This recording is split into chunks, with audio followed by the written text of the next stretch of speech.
Welcome to the Pictures of Lily podcast. I'm your host, Lily Moayeri. I have been a music journalist since 1992, and I interview a lot of music-related people. This podcast, which is named after the song by The Who, is about my experience behind the story, what my experience is doing the interviews, just to give you a snapshot of what it's like on the other side of the digital recorder. Pictures of Lily.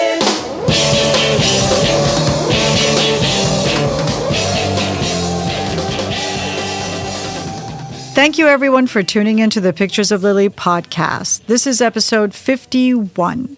You can find us on every platform by going to picturesoflily.com, where you can subscribe or follow us and also connect to us on SoundCloud, YouTube, Pandora, and Amazon. Although it's really best to listen to the podcast straight from the source at picturesoflily.com, as it is the highest quality audio and avoids copyright restrictions. Please, please tell me now. Please, please tell me now. Keeping with the 80s theme of the last episode, this episode is also on a band of my teenage years, Duran Duran. I made a break, I run out yesterday. Tried to find my mountain hideaway. Maybe next year, maybe no go. Here are a few snapshots of my experiences with Duran Duran. Being obsessed with Duran Duran is a requirement for any Gen X woman. I am no exception. I was and am a fan of the Fab Five, but unlike my contemporaries, I did not and do not have the fever pitch of obsession about them. However, the first time you ever see Duran Duran is always a jolt to the senses. Like most of the music I discovered in the early to mid-80s, the first time I saw them was on a bootleg Betamax tape through the Underground Entertainment Network in Tehran, Iran, after the Islamic Revolution. It was one of their early videos. I believe it was Is There Something I Should Know? And it was a true shock because they were so very good looking. I remember thinking no human ever looked as good as the guys in that band, especially Nick Rhodes and John Taylor. I hit rewind on that tape many times and had to check with members of my family to make sure they were seeing what I was seeing because I couldn't believe my eyes. They were so very exotic, like a different species, so very out of reach from where I was.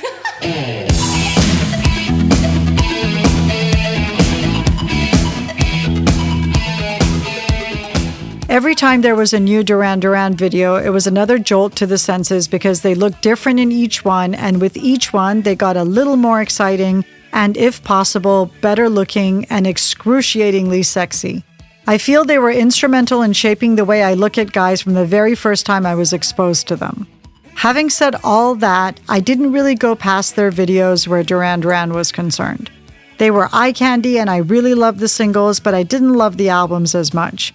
If there wasn't something to look at, I wasn't that interested. This is not to say that they aren't amazing musicians and hyper-inventive songwriters way ahead of their time. Quite the opposite. I have a massive respect for their talent and the fact that they are so futuristic in their vision and have such an interest in new sounds and technology. What I loved musically was Nick Rhodes and Simon Le Bon's side project in the mid-80s, Arcadia. I would say this project was arty, for the lack of a better term, and I still love that whole album. We listened to it front to back on a road trip not long ago, and I was singing every word with feeling.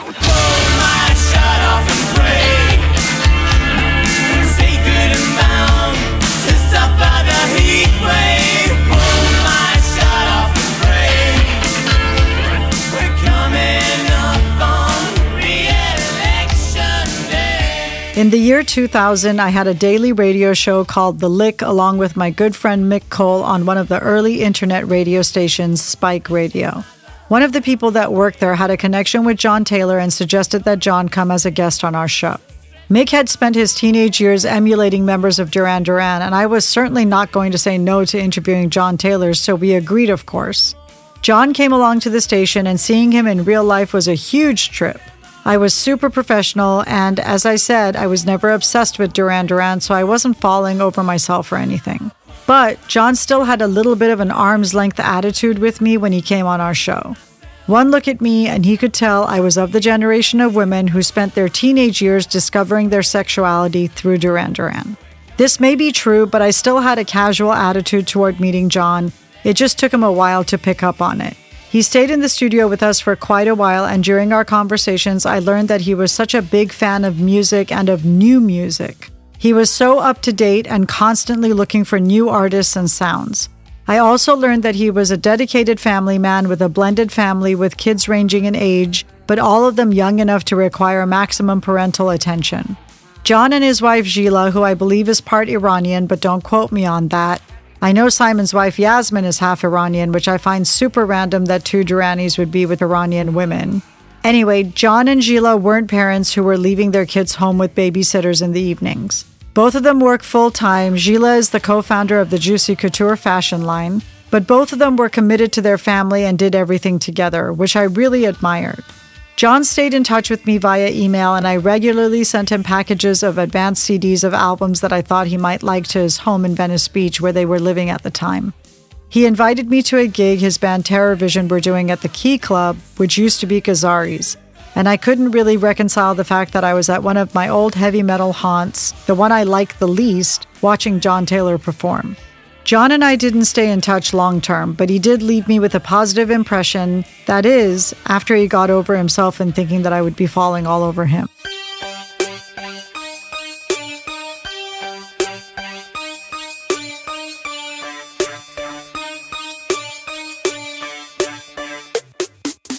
My favorite Durani has always been Nick Rhodes, and I tried so many times to meet him over the years.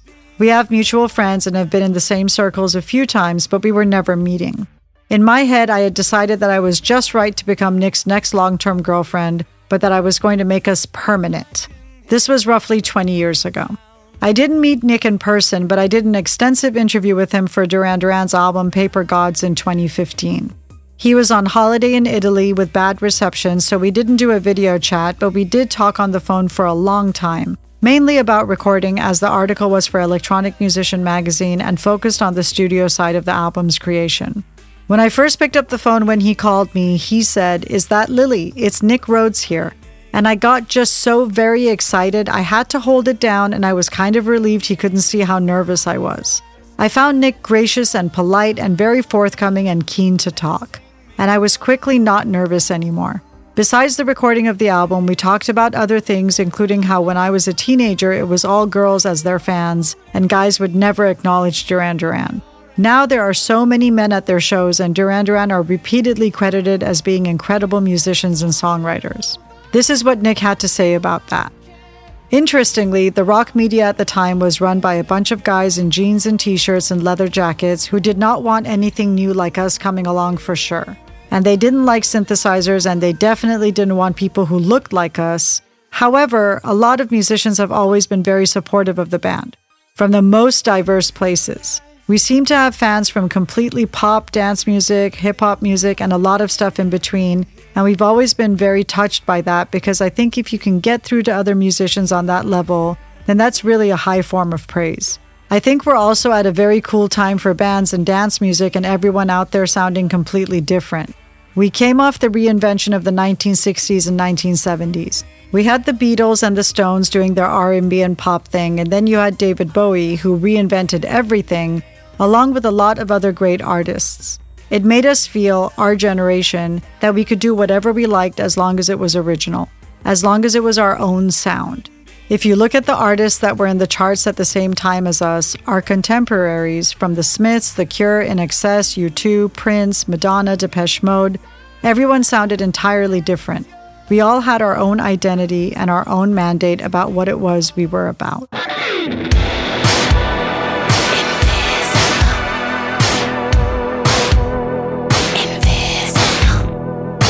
I spoke to Nick again this year for their new album, Future Past, for Variety, and brought up that same point about the shift in Duran Duran's audience, and this is what Nick told me.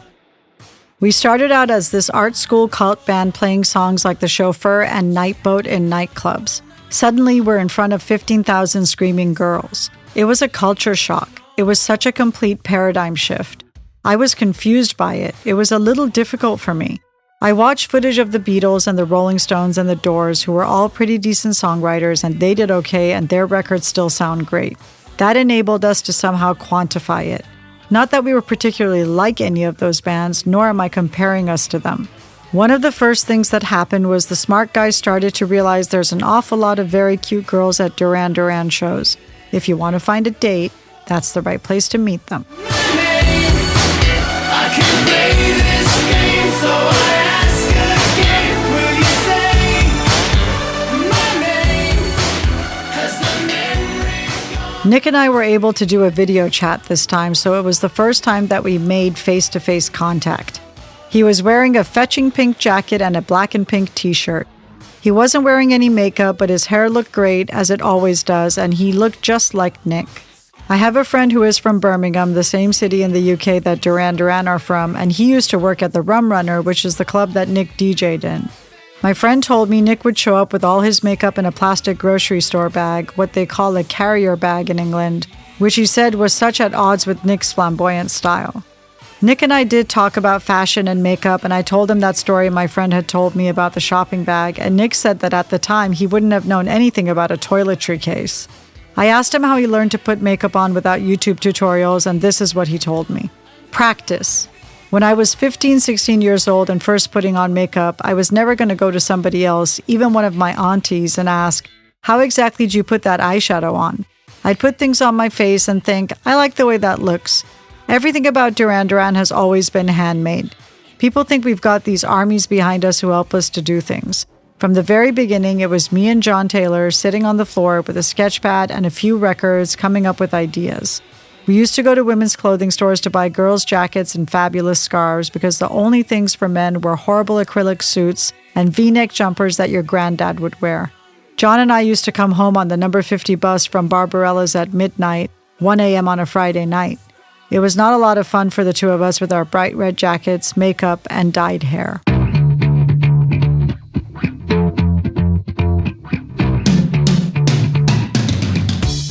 Duran Duran's latest album, Future Past, is produced by the immensely talented Errol Alkan, who is the subject of episode 33 of our podcast. Errol was such an inspired choice for Duran Duran, who needed some reformatting, in my opinion. Errol has an instinctual understanding for where a legacy band should be taking their sound. He is able to reference all their past greatness and remind their fans what they loved about the band. At the same time, the way Errol approaches that signature sound is entirely fresh and up-to-date, not nostalgic at all. Yet it pushes all the nostalgia buttons but doesn't date the artist. Future Past is the Duran Duran album I possibly like the best, considering I didn't like their whole albums previously, unless I had a visual to go with it. Nick was eager to talk about Errol and his contributions to the album, as well as Graham Coxon, Blur's guitarist, who is the guitarist on Future Past. Nick said Graham was the most creative guitarist they have had since Warren Cucurilla. And this is what he told me about Errol. I always think with producers you want someone who brings something you haven't got already, and Errol brought an incredible knowledge of modern dance music that perhaps we didn't know as well. Also, he was a big fan of the band, and so he remembered 12-inch mixes that we had done that I'd forgotten we'd even done. He'd say, listen to the middle section of this, and I think that knowledge helped because in some ways he made us more comfortable with reflecting upon our past and reclaiming some sounds of dance music and grooves and slapping bass and that big snare drum sound, and stuff that we haven't done for a while. He said, no, that belongs to you, you own that, so we can keep it in the Duran Duran sound. And we thought, okay, actually, after 4 decades, I think we're more comfortable now. We've been experimenting plenty. Let's be a little more self-referential this time. I told Nick that he would really love what Errol would do with the next Duran Duran album, as the first album with Errol is really a recalibration, and the next album with him is the true way forward. Nick chuckled about that. Everything, every night, every day, I want all of you.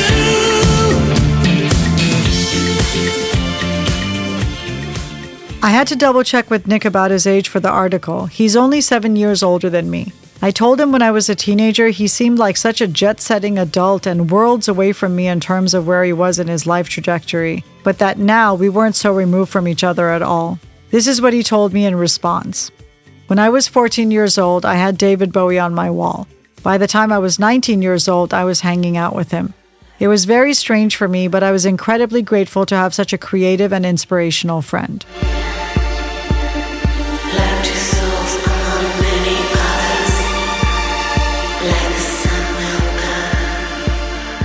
Those are a few of my Duran Duran experiences. You can find my recent interview with Nick at Variety.com and also linked at picturesoflily.com. My interview from 2015 for Electronic Musician magazine is also linked at picturesoflily.com, as are other bits of writing I have done about Duran Duran. I want everything, all of what you do. Everything, every night, every day. I want all of you.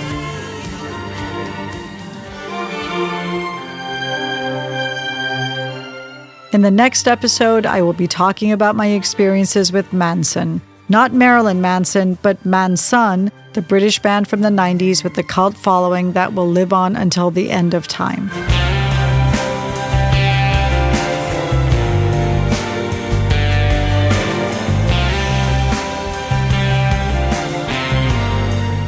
From myself and my co-producer, director, editor Lawrence Schroeder, thanks for listening. And if you have a chance to subscribe or follow the podcast on any of the podcast platforms, please do so and please rate and review. You can connect to us on picturesoflily.com, and from there you can choose your preferred podcast platform, or SoundCloud, or YouTube, or Pandora, or Amazon. You can also find the playlist for the podcast episodes on Spotify and YouTube. There is also a Pictures of Lily newsletter that goes out when each podcast posts that you can subscribe to on picturesoflily.com.